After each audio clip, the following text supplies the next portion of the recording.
tarde a todos. Boa tarde. É um imenso prazer participar dessa tarde com vocês, né? E eu tenho uma imensa admiração pelo trabalho, né, desse grupo.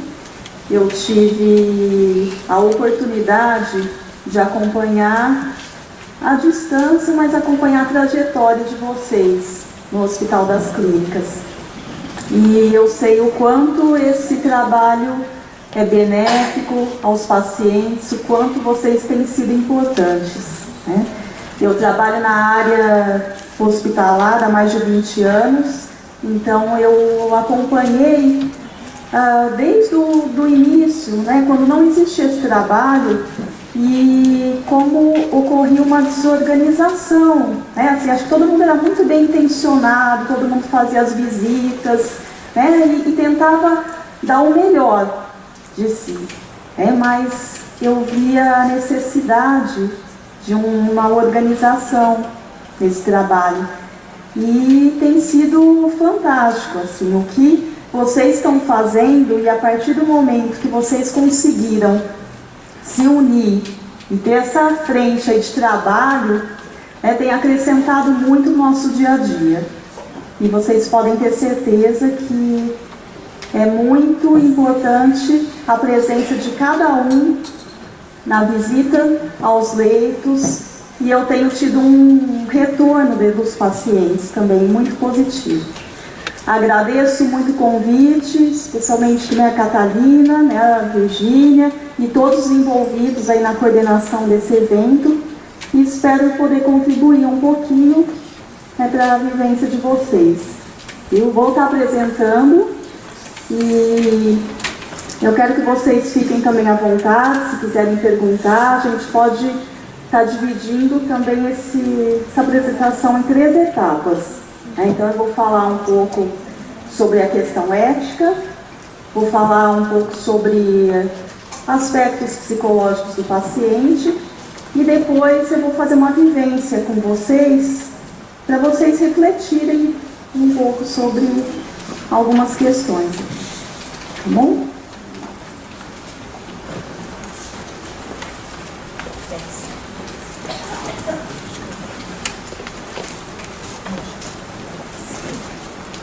Bom, como eu falei para vocês, inicialmente, esse trabalho tem sido um trabalho relevante, o trabalho de vocês muito importante para o hospital e para os nossos pacientes. Existe hoje, isso é um consenso em todos os profissionais da área da saúde, que olhar para o paciente envolve um olhar biopsicossocial e espiritual. Então, nós, quando falamos de equipe multidisciplinar,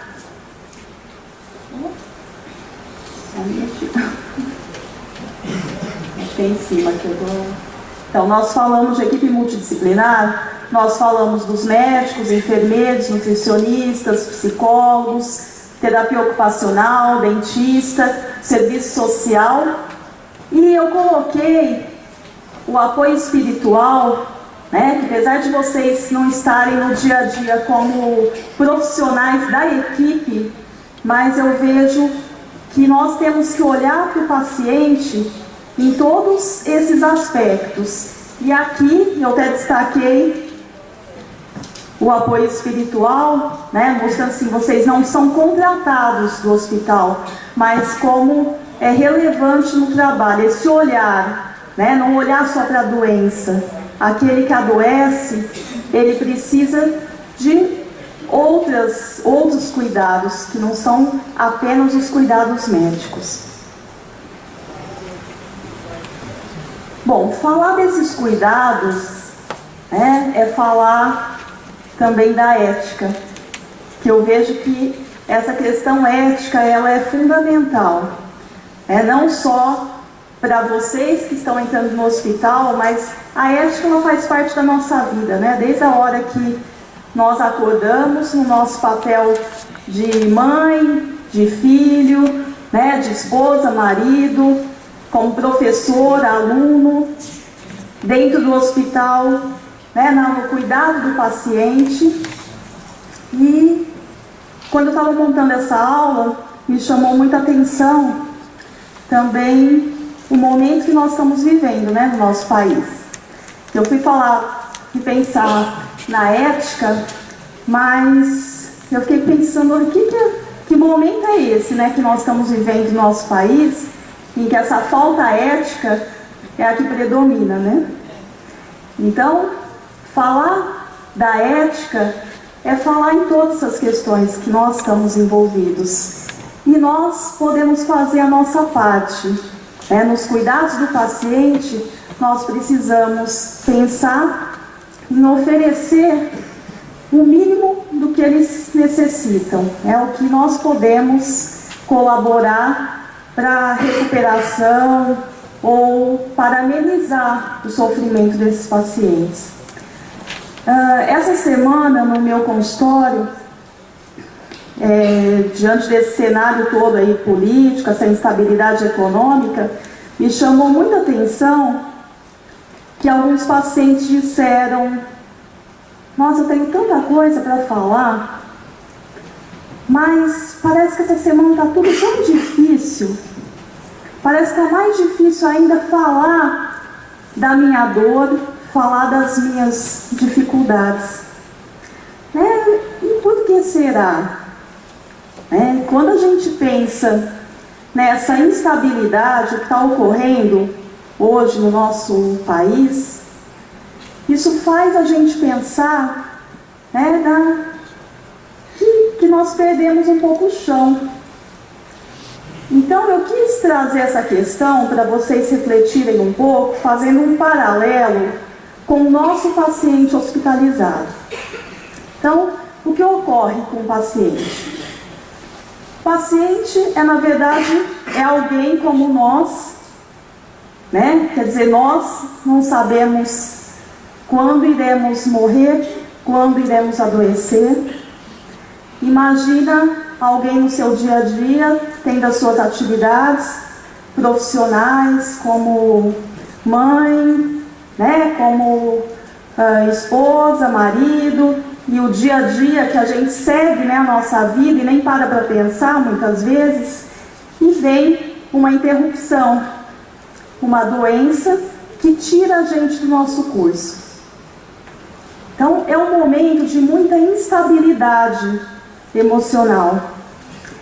É muito comum os pacientes dizerem nos atendimentos: olha, parece que eu perdi o chão. Agora, se a gente for pensar em ajudar esses pacientes, nós precisamos pensar em ajudar também na organização externa. Como nós podemos ajudar esse paciente a se organizar se a equipe não estiver organizada? Se o meio estiver provocando também mais angústia nesse paciente. Então, eu vejo que pensar no treinamento da equipe, como a equipe trabalhar em sintonia, os cuidados com o paciente, essa preocupação que nós temos como profissionais e vocês nesse trabalho de apoio espiritual, isso é muito importante. Ontem eu tive um feedback de uma paciente que está internada há muito tempo, estava internada há muito tempo no hospital, e que ela está passando por um sofrimento muito grande, e a gente não sabe o quanto ela vai conseguir superar tudo isso. Aí nós achamos melhor que essa paciente passasse um tempo em casa, ficasse com a família, porque muitos dias de hospital. Aí ela olhou nos meus olhos e falou assim: Leia, eu quero agradecer tudo que vocês fizeram por mim. Vocês não têm a noção de como o trabalho de vocês tem sido importante. E eu só estou viva e só estou aqui graças à organização, à dedicação e o empenho dessa equipe, que é maravilhosa. para mim foi o melhor presente, né, que eu ganhei. Depois eu cheguei na sala, desmoronei de tanto que eu chorei. Mas eu achei importante compartilhar com vocês, porque de alguma forma vocês também estão fazendo parte da recuperação desses pacientes. E às vezes a gente não tem a noção que o mínimo que a gente faz muitas vezes significa muito para esse paciente. Então eu quero passar algumas orientações para vocês em relação a como lidar com esses pacientes, né, considerando essas questões éticas, né, o respeito, igualdade, valores, mas depois a gente abre para discussão. Bom, falar em ética no hospital, eu sei que vocês vão ter aula depois de biossegurança e não vou entrar nessas questões de infecção e tudo, obrigada. Mas ela vai desde a vestimenta, né? Então, a hora que vocês entram no hospital, não dá para vocês entrarem no hospital expondo, né, o corpo de uma forma que vocês também não estejam protegidos, né? Vocês vão ter depois essas orientações também. Questão do respeitar o paciente, né, o silêncio, né? Às vezes os grupinhos querem ajudar, mas conversam demais, falam muito alto. Não quer dizer, gente, que dentro do hospital vocês não vão encontrar, às vezes, a própria equipe cometendo, às vezes, algum deslize. Mas a gente tem que pensar em fazer a nossa parte também, né? Bom, a questão... Estou me dando mal aqui.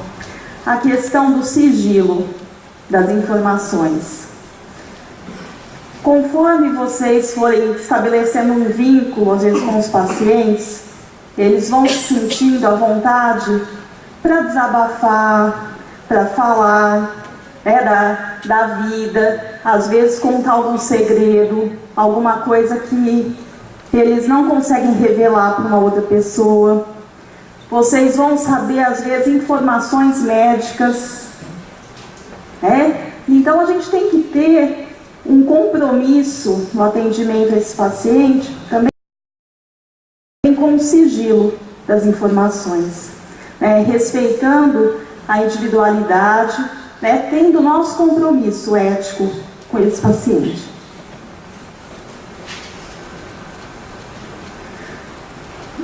Ajuda muito quando vocês entram na enfermaria, que eu vejo que o pessoal que vai lá na Imato tem que ficar assim, muito treinado, que eu não tenho nada para falar de ninguém.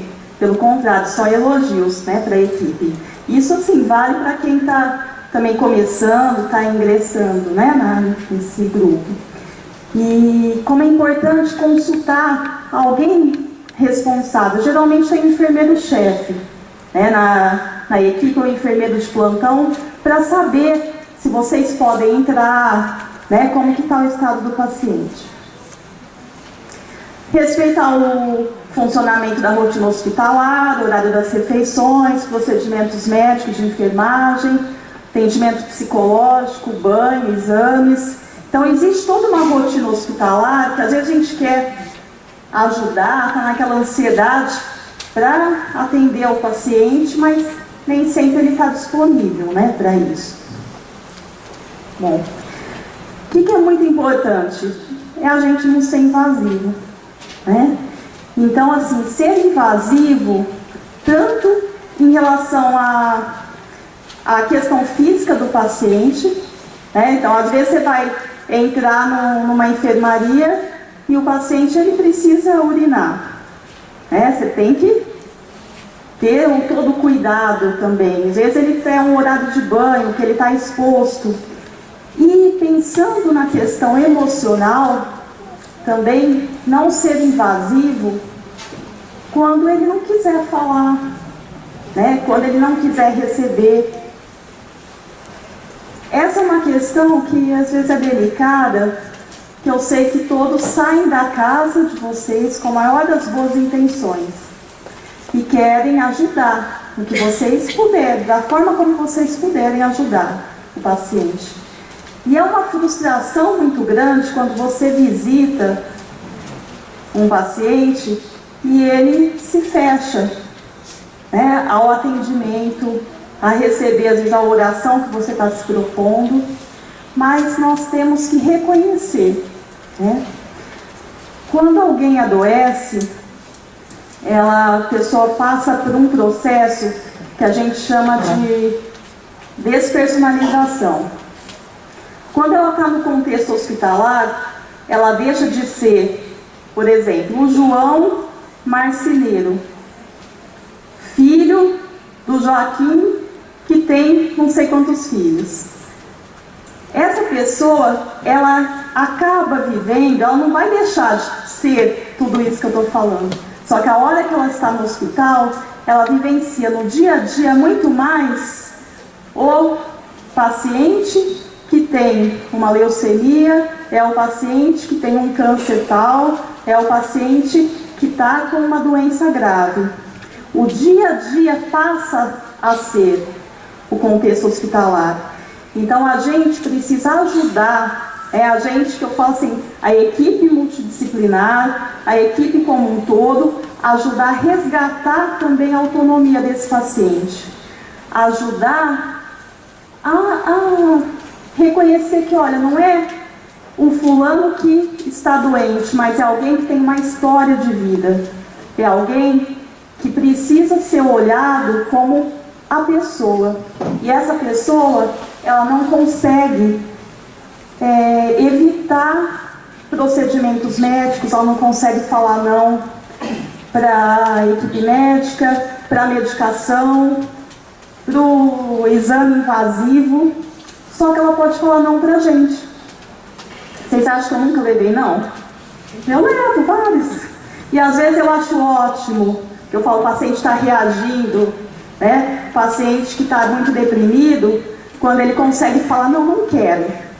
Ele fala assim, Alex, me desculpa, mas hoje eu não estou querendo conversar. Eu falei, ótimo, ele está exercendo a autonomia dele, né? Ele está se sentindo no direito de fazer uma escolha.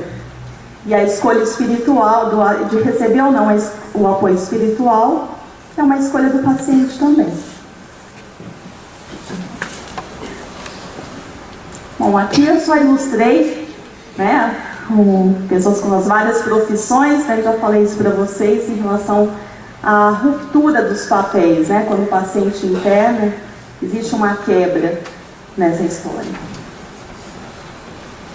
Então sempre, gente, perguntar para o paciente se ele gostaria de receber, né, ou oração, ou palavra de apoio. Eu não vou entrar nessa questão que vocês são treinados para isso, não sei como vocês abordam, viu, os pacientes. Permitir então que ele escolha receber a sua visita ou não.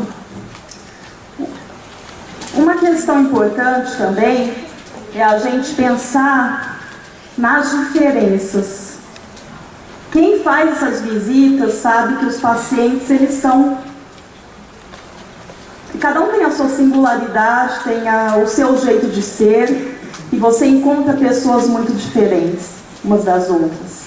Pessoas que têm desde níveis sociais, níveis socioeconômicos diferentes, pessoas que têm religiões diferentes, pessoas que se apresentam, né, de uma forma diferente, ou pessoas que têm escolhas também, né, sexuais diferentes. Então a gente tem que ter o respeito acima de tudo. E na hora de abordar o paciente, pensar que aquela é uma pessoa que tem a sua história, que ela dá significado para a vida dela de determinada forma, e que você não pode colocar suas questões nessa relação com o outro.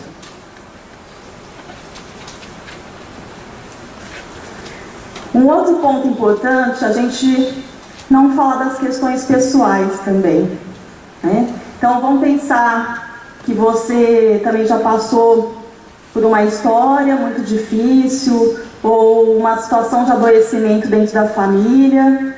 Então é importante você olhar para a pessoa que você está atendendo, mas não querer misturar essas histórias, porque aquilo é seu, e não do outro.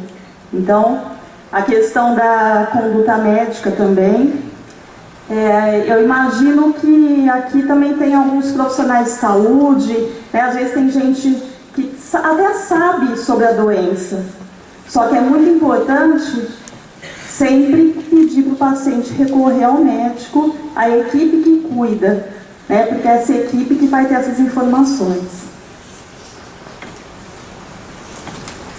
Bom, quando a pessoa adoece, vocês acham que todo mundo vivencia o adoecimento da mesma forma? Então a gente precisa ficar muito atento também ao significado desse adoecimento para cada um. Para algumas pessoas, quando a gente fala do adoecimento, né, imagina a informação de um câncer. A pessoa, às vezes, sente como um tsunami na vida dela, né? Então, imagina aquilo sim, ela não sabe para onde ir, ela perde totalmente o referencial. Mas, gente, na minha experiência profissional, posso garantir para vocês que para alguns é uma pequena rachadura, né? É um trinco, porque essa pessoa tem vivências diferentes, ela olha para a vida de uma forma diferente. Isso envolve a experiência de vida, às vezes a crença, né? Como ela lida, né, com cada situação de sofrimento. Então, como que a gente faz para estar com o outro nessa situação de sofrimento? A gente primeiro precisa aprender a ouvir. E eu falo que essa é uma das grandes sabedorias, né? Quando a gente aprende a ouvir, a gente consegue muita coisa.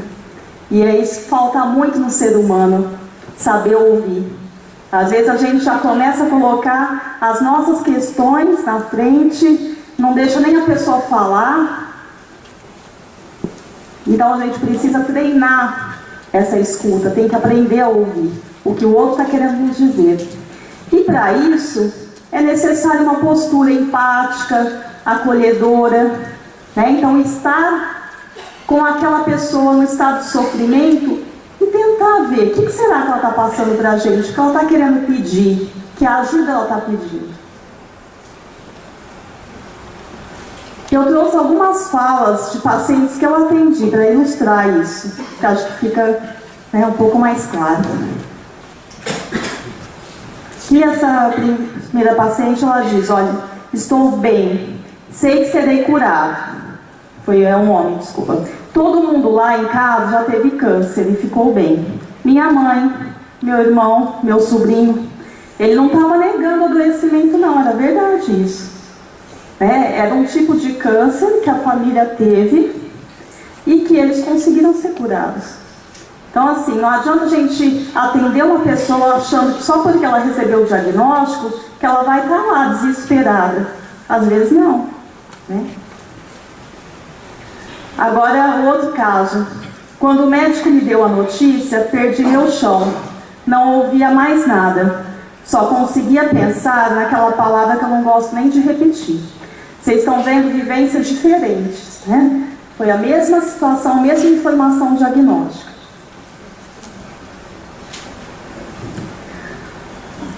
Uma paciente do sexo feminino, com 24 anos, e ela tinha recebido o diagnóstico de leucemia. Essa paciente, esse é um caso antigo que eu atendi, mas que eu gosto de trazer nas minhas apresentações, porque mostra muita diferença de significado. Era uma menina que ela tinha um filhinho pequeno, que teve um diagnóstico, acho que de uma pneumonia, e ela não tinha dinheiro para comprar medicamento. E ela morava num bairro que tinha muitos traficantes e que era muito fácil, né, ela fazer algum trabalho para ter um dinheiro rápido. E ela dizia assim, que ela nunca aceitava, né, partir da criminalidade. Só que o dia que o filho adoeceu, ela não tinha dinheiro, ela resolveu traficar. e ela foi pega. E ela foi para prisão. Aí o que aconteceu? Ela estava 1 ano já presa e ela começou a passar mal, foi levada, né, à enfermaria lá, e diagnosticaram essa leucemia e ela foi parar lá no nosso serviço. Quando eles me passaram o caso, eu pensei, não, deve ser horrível, né? Imagina, além de presa, agora tem leucemia, né? Como que vai ser essa menina? E a doença, gente, significou para ela liberdade. No hospital, ela era tratada com dignidade e ela falou isso no atendimento, né? Então, eu destaquei uma fala que é assim, olha, aqui eu me sinto livre, sou tratada com dignidade. O que é a morte?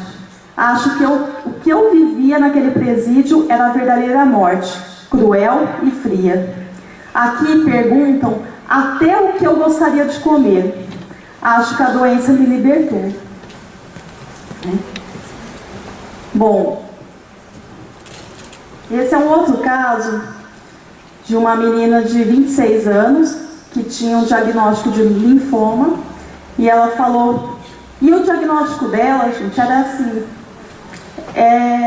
tinha um bom prognóstico, ela tinha uma grande chance de cura, né?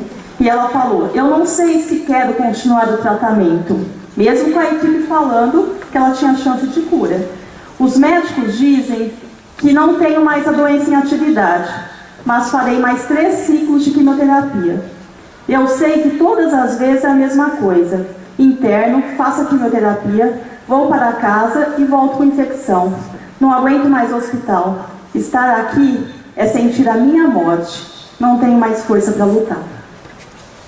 Infelizmente, essa menina um dia escondeu, né, o febre, né, paciente que faz tratamento quimioterápico, ele fica com a imunidade muito baixa e ele tem que correr para o hospital se ele tiver, né, alguma febre.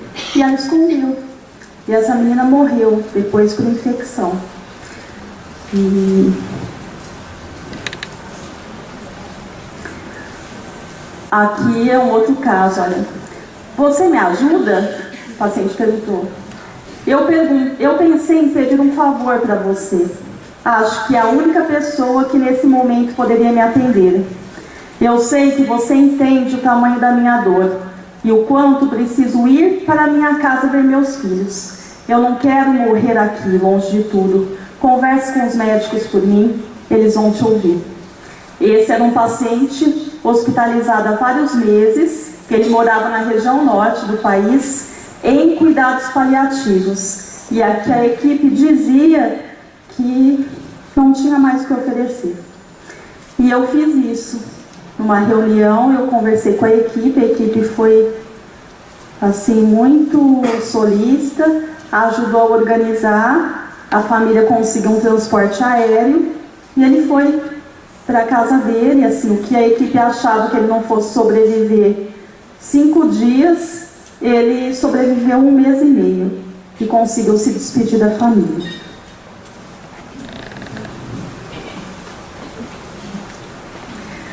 Bom, aqui é uma paciente, é um outro caso, que diz que eu tenho uma doença que recidiva toda hora.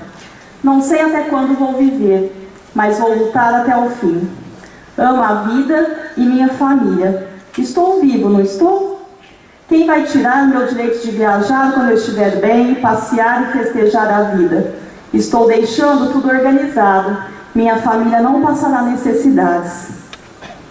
Então, vocês estão vendo vivências diferentes, formas diferentes de olhar, né, pelo adoecimento e para a possibilidade de morte. É isso que a gente tem que desenvolver nos atendimentos, essa escuta, né? O paciente ele revela tudo isso. Não sou eu que dou o significado, né, para essa vivência.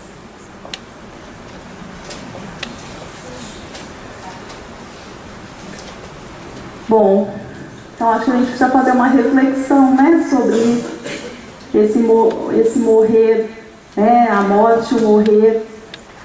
E se a gente for pensar na própria visão histórica da morte, né? A morte agora ela está cada vez mais distante, né, da nossa realidade, que a gente acaba jogando muito isso para os hospitais, para a equipe de saúde. Antigamente, era muito comum você ver velórios dentro de casa, né, pessoas que lidavam até de uma forma mais natural. Lógico que sempre foi sofrido, né, falar sobre isso e essa questão da morte, mas a gente vê que cada vez mais essa é uma questão que acaba sendo tratada não com tanta naturalidade, né, como um fechamento do ciclo vital. E a gente, até para aliviar a nossa angústia, né, muitas vezes é mais fácil você pensar, né, em deixar o paciente no hospital. Nem toda família consegue, no momento de tanta dor, lidar com alguém, né, nesse estado, né, em casa. Então a gente respeita muito essa escolha. O paciente, quando ele está em cuidados paliativos, a gente tem que avaliar também. Será que a família ela consegue, ela dá conta de lidar com isso?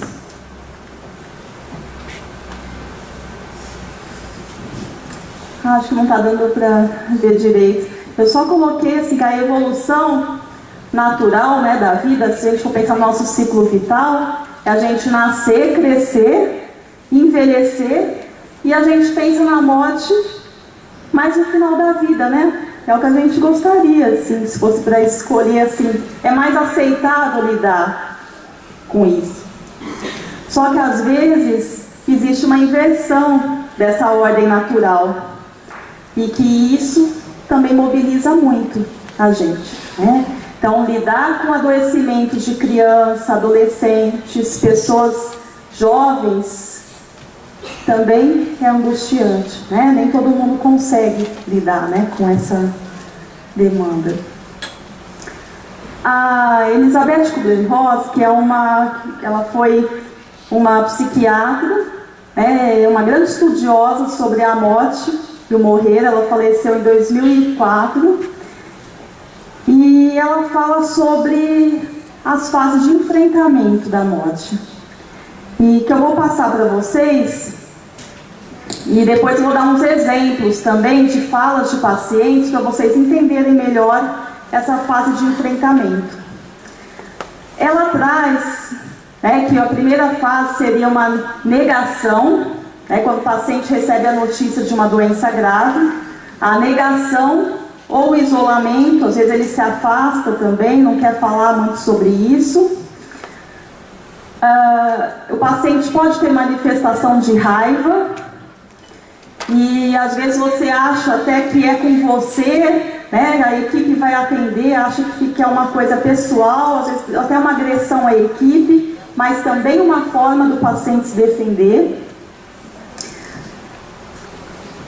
Tem uma terceira fase que ela chama de barganha, que seria uma negociação, né? Como se ela pudesse ter algum controle em relação à situação da morte.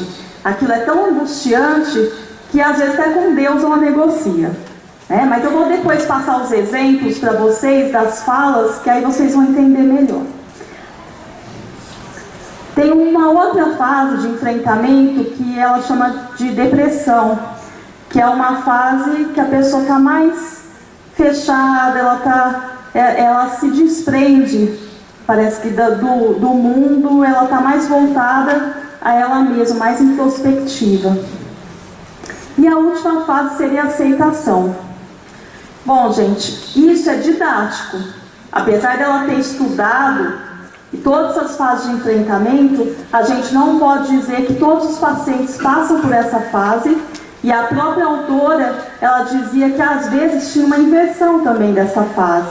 E que a gente não segue à risca, né? Todos os pacientes passam por isso, não passam. Tem muitos que nunca aceitam, né, a possibilidade de morte. Bom, para vocês entenderem, então, o que seria negação e isolamento? Um paciente recebeu o diagnóstico de leucemia e falou para mim, olha, tenho só uma anemia, eu não estava me alimentando bem. Fui conversar com o médico passou a informação com todas as letras, conversou bastante com o paciente, mas ele não conseguiu ouvir. Não era porque ele tinha uma dificuldade de aprendizagem, de assimilar as coisas, não.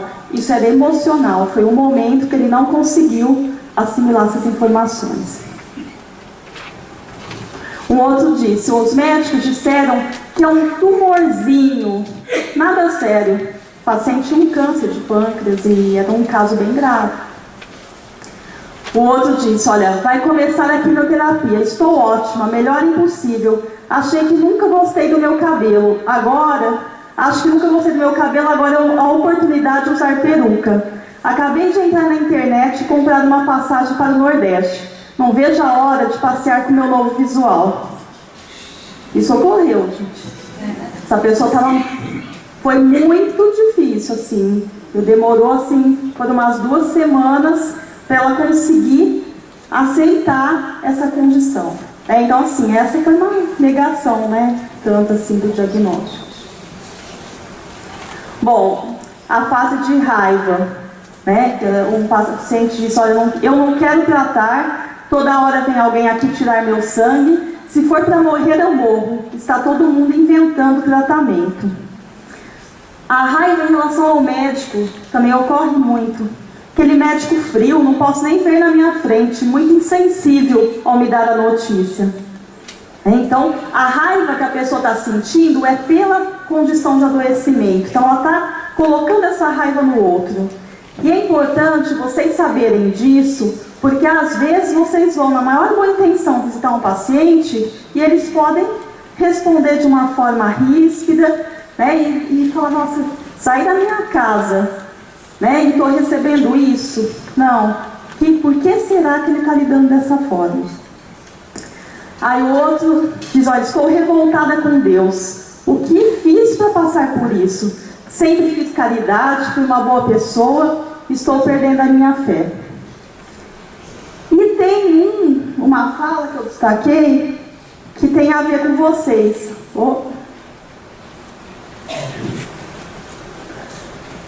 Eu já falei que não quero que ninguém venha aqui orar para mim. Se eu quiser, eu mesmo faço minha oração.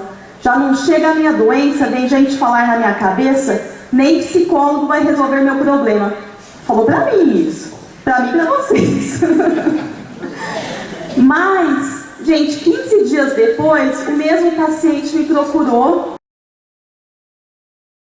pedindo a minha ajuda e perguntou, né? Ele falou assim, olha, quando o pessoal do apoio espiritual vier, eu acho que eu vou poder conversar, eu vou estar mais aberto. E realmente, depois ele passou a valorizar as visitas, os atendimentos, né? Mas ele falou que ele não disse nada, que na hora que foi alguém lá abordar, que ele só não quis conversar. Mas na hora que vocês saíram, ele falou um monte. Bom, a barganha, que eu falei que essa negociação, né, que um paciente diz, olha, eu vou viver até a formatura do meu filho. Já negociei com Deus. Sempre fui uma boa pessoa, sei que Deus não vai me abandonar. Estou pedindo para viver até meus filhos serem independentes, não posso abandoná-los. Isso é bonito, né? Conversar com Deus, com fé, a gente pode esperar que receba. Então, e a pessoa nessa hora, no desespero, né? Ela tentou negociar aí, para ver se ela tem essa garantia, né? Um outro diz, olha, doutor, eu preciso me curar. Faça tudo o que for possível. Eu sei que estou em ótimas mãos. O senhor não vai me decepcionar. Coitado do médico. Né? Mas assim, o peso, né? É importante a gente perceber também que para eles é muito difícil, é uma sensação de impotência muito grande, né? Assim, que a gente sabe que nem tudo depende do tratamento dos médicos. Mas quando a gente vai no médico, bom, eu sou assim, acho que tem muita gente assim, a gente tem um poder grande também, né? É de Deus ali, a gente faz a parte de Jesus, faz a parte de Jesus. Então, dependendo da fé da gente, o médico também ajuda muito o médico no tratamento da gente. Sim, é verdade. O paciente, ele fala muito isso pra gente, né? O Deus em primeiro lugar e guiando os médicos. Sim. Bom, a outra fase, que é essa fase da depressão, que não é aquela depressão, né, que é clássica, mas é esse momento de desprendimento, que o paciente ele fica menos comunicativo, mais introspectivo, ele quer ficar próximo das pessoas mais significativas, mas nem sempre ele consegue falar, às vezes ele fica caladinho, está lá só do lado, um momento, né, de desprendimento, e ele começa a se deparar, né, com a morte. Então assim, ele começa a reconhecer a sua finitude. É uma fase que desespera, às vezes, a própria equipe, viu? É um momento que muitas vezes não tem uma compreensão de que isso também faz parte desse processo. E que às vezes eles recorrem ao psicólogo desesperado, né, à psiquiatria, pedindo ajuda. E às vezes a gente tem que recorrer também à psiquiatria, que às vezes aquele momento está tão doloroso, está tão difícil, que o paciente precisa dessa ajuda. É a Catarina que sabe, né, quanto que a gente pede socorro também. Bom, nem todas as pessoas chegam nessa fase de aceitação da morte. E eu vejo, gente, que a aceitação, ela ocorre muito mais quando a pessoa se sente no direito de falar sobre a morte. Às vezes a família está sofrendo tanto, não dá abertura para que alguém possa falar sobre isso. E fica aquela dor velada, parece, é um pacto velado. Um não fala de um lado, o outro não fala do outro, e aquela dor, né? Então, quando a família dá essa permissão e o paciente consegue falar de uma forma mais clara, ele consegue também se tornar ativo, fazendo as próprias escolhas. Parece contraditório, gente, mas não é. Apesar da pessoa estar morrendo, ela pode fazer escolhas, ela continua viva. A gente precisa ver aquilo que a pessoa necessita naquele momento. E às vezes ela quer viver coisas que ela não viveu, apesar de ter uma doença grave, apesar das metástases, apesar de tudo.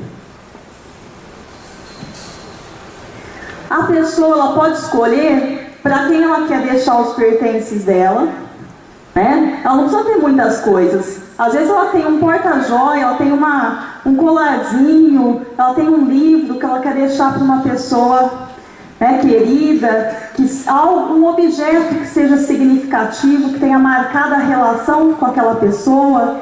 Então ela pode fazer algumas escolhas. Então permitir que o outro fale sobre a morte é falar da vida que permanece, que existe. A gente não sabe até quando a gente vai estar vivo, mas falar da morte é também falar, né, da vida. E pessoa se sentindo amparada, ela podendo tomar decisões sobre o tratamento, o que ela quer, se ela quer ainda tratar, se ela quer tomar alguns medicamentos ou não, ela se sente ativa nesse processo. Por mais que seja difícil, mas eu já tive paciente que escolheu, né, como que ele queria morrer, como que ele queria se ele queria ser enterrado ou cremado. Essas escolhas, elas ajudam a enfrentar a morte. E eu coloquei também, né, esse abraço aí simbolizando a oportunidade que essa pessoa também tem de perdoar e ser perdoado. Então, no momento desse, eu ouço às vezes de pacientes pedindo ajuda para se aproximar de alguém da família, para deixar algo preparado. Uma vez eu tive um caso de uma pessoa que ela não conseguia falar para a mãe que queria que ela assumisse a guarda da filha na morte dela. Achava que a mãe já estava muito sobrecarregada e a criança não tinha um pai. E eu facilitei essa aproximação. E foi assim, bem difícil também para mim acompanhar isso, mas que a gente conseguiu, até com o apoio do serviço social, depois vem da questão, né, jurídica, como resolver isso. E foi muito importante, essa pessoa conseguiu morrer em paz. Bom, aí é só para quebrar um pouco, né, isso, mas que a pessoa pode ter uma listinha de desejos no final da vida. Tem pessoas que falam que pequenas coisas, né, eu quero ir para casa comer tal comida, eu quero passear, né, em tal cidade próxima, quero fazer uma viagem, eu quero estar com alguém que faz tempo que eu não vejo. E por que não? Né? Pode não estar pulando assim, né, mas por que não, né, aproveitar um pouco? Né, Gostaria de fazer uma pergunta, aproveitando a oportunidade. Se tem um paciente, ele sabe que ele está em estado terminal, ele já aceitou a situação dele. De repente, depende do estado que ele está, de repente, sei lá, digamos que ele deu vontade de comer algo, que aquela coisa ele não pode comer porque vai acelerar a morte dele. E ele sabe que ele não pode comer aquilo. Como vocês lidar com essa situação de um paciente em estado terminal e aquilo que ele está com vontade de comer ou de beber vai acabar acelerando a morte dele e não tem outro recurso? Como que vocês lidar com essa situação? Vocês atendem ao pedido dele ou não? Bom, se for um paciente em cuidados paliativos, né? Hoje a gente não tem utilizado muito essa expressão terminal, né? Assim, o paciente está no final da vida, mas a gente fala muito em cuidados paliativos, né? Assim, justamente pensando na qualidade de vida, o que a gente pode oferecer a esse paciente. Olha, a equipe que eu trabalho numa situação dessa, se não tiver nada a mais para ser feito, eles liberam, né? Porque o que é acelerar a morte, né? Se de repente, né, o que poderia acelerar? É uma pessoa que ela não tem baixa imunidade, mas a gente tem que avaliar, né, que qualidade que ela está tendo. Às vezes aquilo é muito importante para ela também. Então, assim, todas essas condutas que envolvem a parte médica, eu sempre discuto com a equipe, né? Então, às vezes a gente vê que não tem o que fazer, mas a pessoa pode ter uma sobrevida ainda longa, tudo isso é discutido. Mas os pacientes costumam ser atendidos em muitas coisas.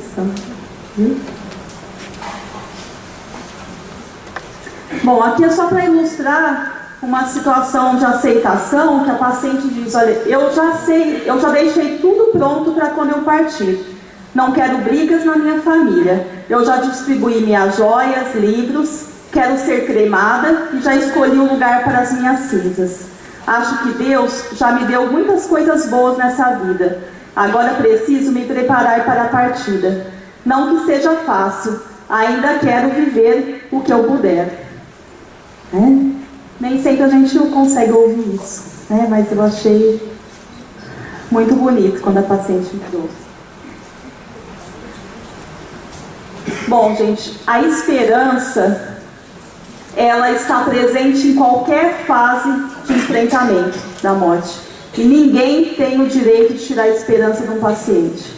Ninguém tem o direito de tirar a fé, a esperança. Então, quando não tem mais o que oferecer esse paciente, na questão médica, a gente precisa pensar na qualidade de vida desse paciente e se preparar para ouvi-lo. Então, ter esperança de que alguma coisa possa ocorrer é o direito, enquanto a vida é esperança, né? Então a gente precisa pensar nisso. Bom, eu trouxe essa linha para a gente pensar um pouquinho na nossa linha da vida, né? Da vida de cada um. E a partir dessa linha que eu quero trabalhar com vocês, pensar numa vivência que eu vou deixar todo mundo muito à vontade. Vocês estão vendo que é um tema pesado, né? É um tema que mexe muito com a gente, mas que eu gostaria de propor uma técnica que é fazer uma linha da vida, que essa técnica, há uns 10 anos eu participei de um congresso com uma estudiosa sobre a morte, famílias enlutadas, que é a Maria Helena Franco, e que ela fez isso com a gente, que eu achei bem legal, que eu queria estar também propondo essa atividade com vocês. Bom, vocês querem participar?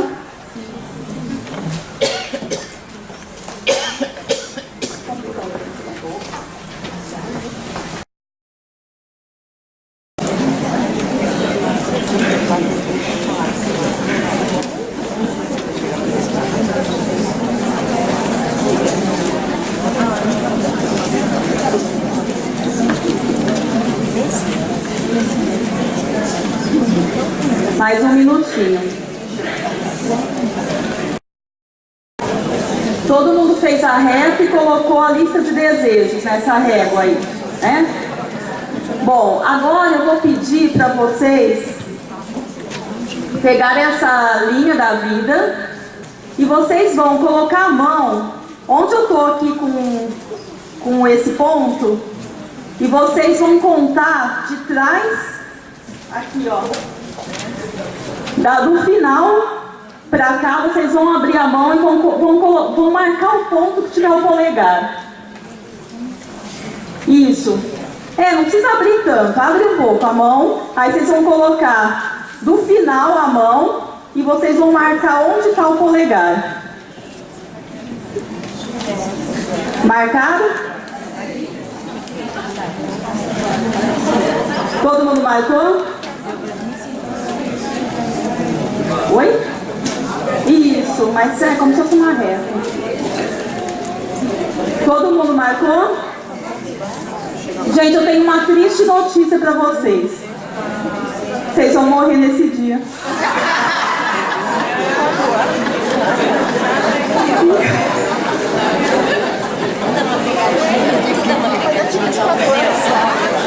E agora?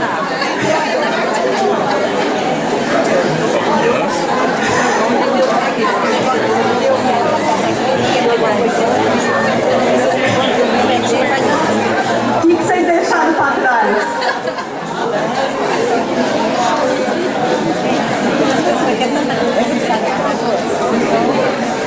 Pensa o que vocês deixaram para trás, o que vocês sentiram nessa hora?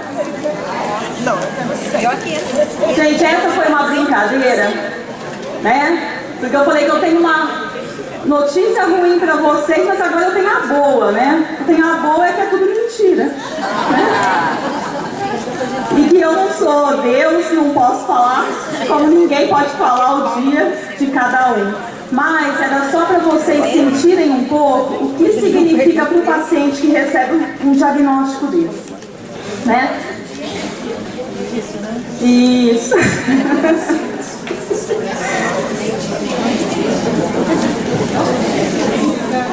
Bom, aí eu quero só fechar essa apresentação dizendo para vocês que o adoecimento, apesar das dificuldades, ele causa também um crescimento existencial e espiritual. E olhar para a morte é também olhar para a vida. Então, e a vida é agora, né? Que a gente viva da melhor forma o nosso momento e um dia de cada vez. Muito obrigada. E se vocês precisarem de alguma orientação, quiserem estar em contato, estou à disposição. Tá bom?